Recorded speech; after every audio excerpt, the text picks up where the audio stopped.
Olá pessoal, nesse vídeo eu vou falar para vocês um pouco mais sobre uma das consequências da União Ibérica aqui no Brasil, que foram as invasões estrangeiras. Durante esse período, de 1580 a 1640, o Brasil foi invadido, por outros países numa tentativa aí de enfraquecer a Espanha. Tá? Então vamos lá, vamos começar. Lembrando o que foi a União Ibérica. A União Ibérica ela acontece porque daquilo que aconteceu com Dom Sebastião. Dom Sebastião, o governante de Portugal, o mito de Portugal, ele acaba desaparecendo na Batalha de Alsáce-Quibir. E como ele não tinha herdeiro ao trono, como ele não tinha um sucessor, não tinha um filho, quem vai se tornar rei de Portugal é Filipe II, o rei da Espanha.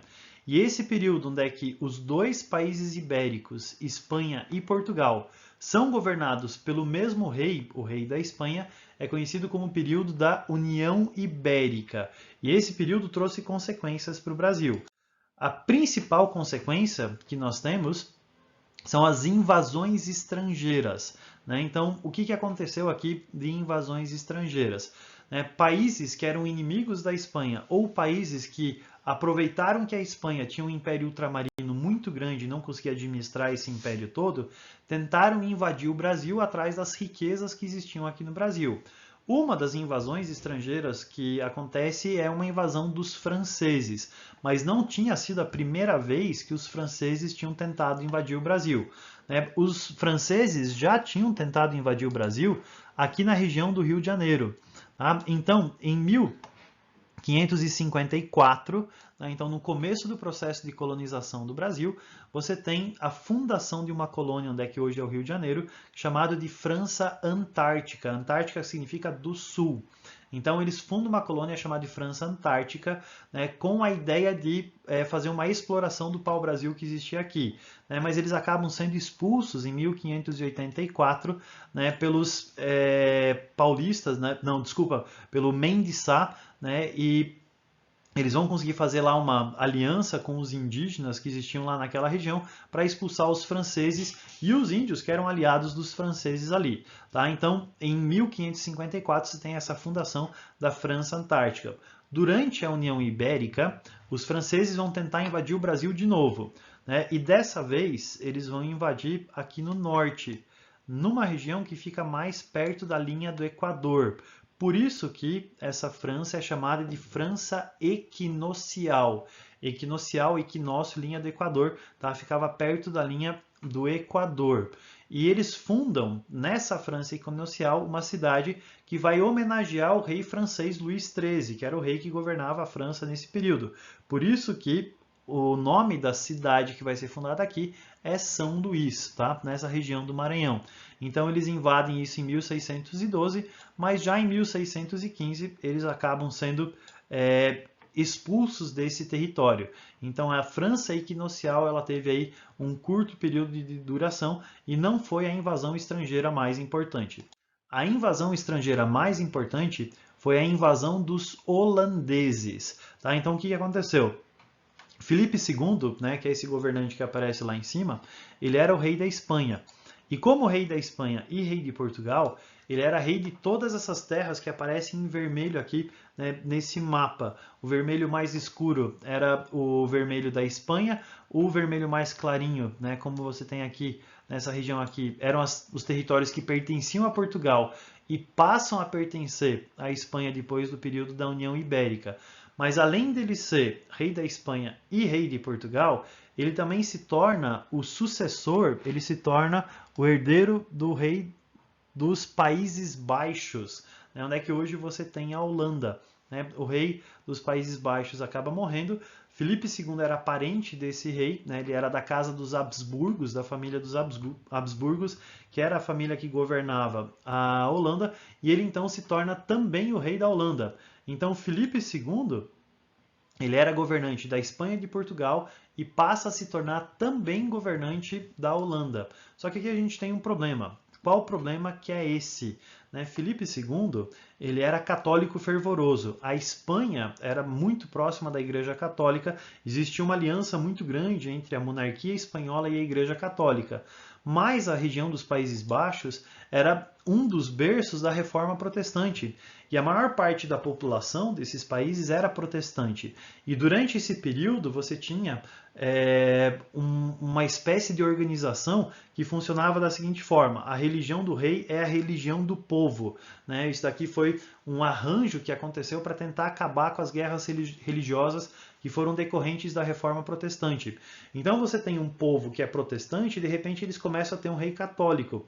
E o rei católico vai tentar catolicizar, vai tentar pegar essa população protestante e transformar ela numa população católica. E os holandeses se revoltam contra isso. Tá? Então os holandeses não queriam que mudasse-se a religião, não queriam se submeter ao governo de Filipe II. Então Filipe II vai acabar entrando em guerra contra a Holanda, da qual ele era o governante. E para tentar ferrar com os holandeses, ele então faz um embargo da Holanda que não poderia comercializar com territórios que pertenciam à Espanha. E aqui a gente tem um problema. O problema é o seguinte: um dos comércios mais lucrativos que existia para os holandeses era o comércio de açúcar, um comércio que eles faziam com o Brasil. Então, como é que era esse processo?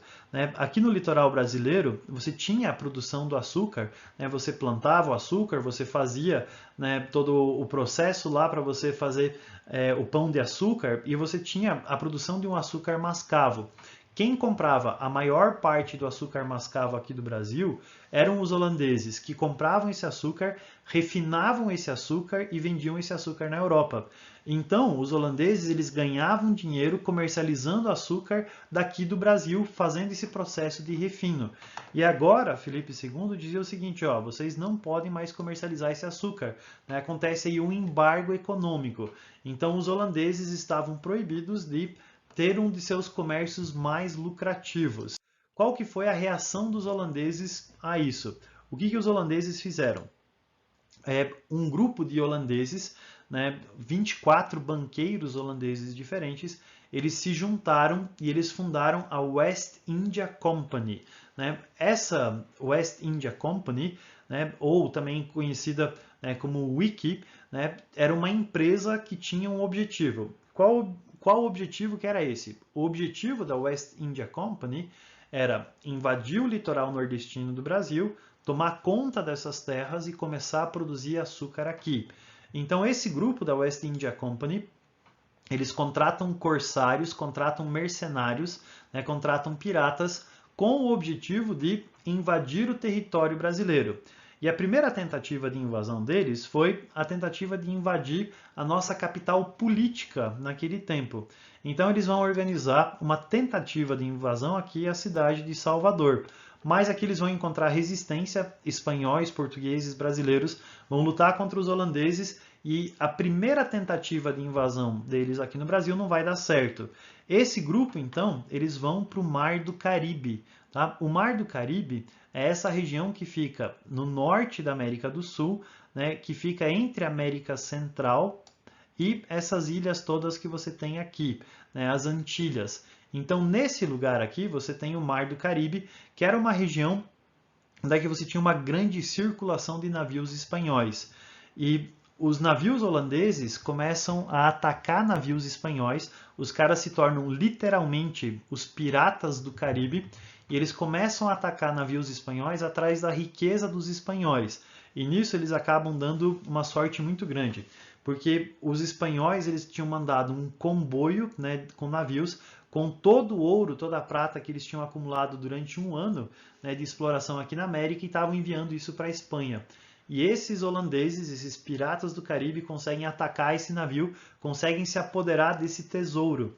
E esse tesouro vai ser usado para financiar uma segunda tentativa de invasão aqui do Brasil. Só que dessa vez, ao invés de você invadir a nossa capital política, eles vão invadir a principal capitania hereditária, a capitania hereditária que mais produzia açúcar, e eles vão invadir Pernambuco. Então eles vão invadir aqui, essa região aqui, e não só nessa região. Durante o período aí de 7, 8 anos, mais ou menos, os holandeses vão conquistar praticamente todo esse litoral nordestino aqui. Tudo isso vai ser conquistado pelos holandeses. Tá? Isso vai cair na mão dos holandeses, que vão administrar esse território. E para administrar esse território, eles vão enviar para cá um representante da West India Company, um holandês que seria responsável por administrar essa possessão dos holandeses aqui no Brasil e fazer com que ela se tornasse lucrativa. E o nome desse cara era Maurício de Nassau. Maurício de Nassau, né, essa figura elegante aqui, né, era o cara que deveria governar o Brasil, né, e fazer com que o Brasil desse lucro para a West India Company, ou, em outras palavras, né, ele deveria fazer com que o Brasil voltasse a produzir açúcar. Então, o que aconteceu? O Maurício de Nassau começa uma política de bom relacionamento com os senhores de engenho que existiam aqui no Brasil.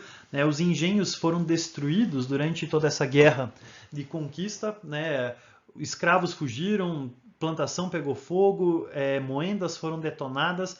Então, o Maurício de Nassau ele precisava se aproximar desses senhores de engenho e emprestar dinheiro para eles, tá, para que eles pudessem se reconstruir, trazer escravos aqui para o Brasil de novo, tanto que os holandeses conquistam lá na África, né, territórios que mandariam escravos para cá, aqui para o Brasil. E com isso, Maurício de Nassau começa a fazer um excelente governo, no qual o Brasil começa a produzir açúcar de novo, ele tem esse relacionamento muito bom, né, com os senhores de engenho, ele faz um desenvolvimento cultural muito grande, especialmente da cidade de Recife, tá? Então a cidade de Recife ela vai enriquecer, ela vai embelezar, principalmente com o comércio que vai acontecer durante o período do governo do Maurício de Nassau. Ele vai trazer uma missão artística para cá, né, pintores que vão retratar como é que era o Brasil durante aquele período. E uma das outras características que existe no Brasil durante esse período é uma espécie de liberdade religiosa, porque os holandeses eram protestantes. A maior parte da população aqui ela era católica. Então eles começam a conviver com um pouco mais de liberdade religiosa que não existia antes, porque ou você era católico ou você era católico, pronto. Mas durante o governo do Maurício de Nassau, você tinha uma liberdade religiosa para católicos e para protestantes e até para judeus, tanto que a primeira sinagoga do Brasil vai ser fundada durante o governo do Maurício de Nassau. O problema é o que estava acontecendo na Europa durante esse período. E a Europa ela estava passando por uma guerra que é chamada de a Guerra dos 30 Anos. A Guerra dos 30 Anos é uma grande guerra político-religiosa na Europa que coloca de um lado os católicos, dos quais o país mais importante era a Espanha, e do outro lado você tem os protestantes, entre os quais os países mais importantes eram a Inglaterra e a Holanda. Tá? Por que essa guerra é importante? Porque o custo dessa guerra foi muito alto, tanto para espanhóis como para holandeses. E isso provocou algumas mudanças aqui no Brasil. Né? Uma das consequências que você teve da Guerra dos 30 Anos foi o enfraquecimento da Espanha, o que provocou a chamada Restauração Portuguesa. Ou seja, a Espanha, né, por causa do custo dessa guerra, dos soldados que morreram, das perdas econômicas militares que aconteceram por causa da Guerra dos 30 Anos, provocou um enfraquecimento da Espanha que fez com que os portugueses pudessem declarar uma independência da Espanha e ter de novo uma dinastia, né, no poder, uma família real que governasse somente Portugal. O nome que a gente dá para isso é Restauração Portuguesa. A outra consequência que a gente tem envolve os holandeses. Como os holandeses precisavam de dinheiro por causa dessa guerra, eles mandam um recado para o Maurício de Nassau e falam assim, ó, tá ligado aqueles empréstimos que você fez? Eu sei que você deu 10 anos de carência para eles pagarem, mas a gente precisa desse dinheiro agora, tá? Porque a gente precisa financiar essa guerra.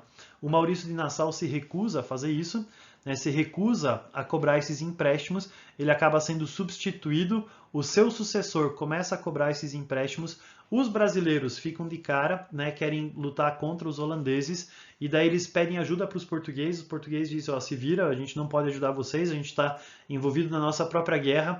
Então os brasileiros, né, apoiados por índios e com milícias formadas por senhores de engenho, inclusive contando com a atuação de escravos nessa luta, vão lutar contra os holandeses e expulsar os holandeses do nosso litoral.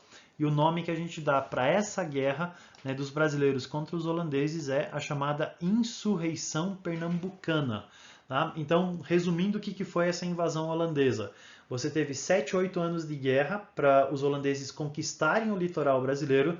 Você teve uns 20 anos, mais ou menos, né, de governo de Maurício de Nassau, onde é que o Brasil volta a fabricar açúcar, começa a se desenvolver culturalmente e economicamente, e depois você tem mais 7, 8 anos de guerra para expulsar os holandeses do Brasil através da insurreição pernambucana, que vai ferrar com a nossa economia, tá? Que vai ferrar com o nosso principal ganha-pão aqui durante esse período, que era o açúcar. Tá? Então, esses são os negócios que você tem da invasão dos holandeses. Tá? Guerra, Maurício Nassau, guerra, crise da economia açucareira, que vai ser uma das causas para a gente ter o desenvolvimento do segundo ciclo econômico, que é o ciclo do açúcar.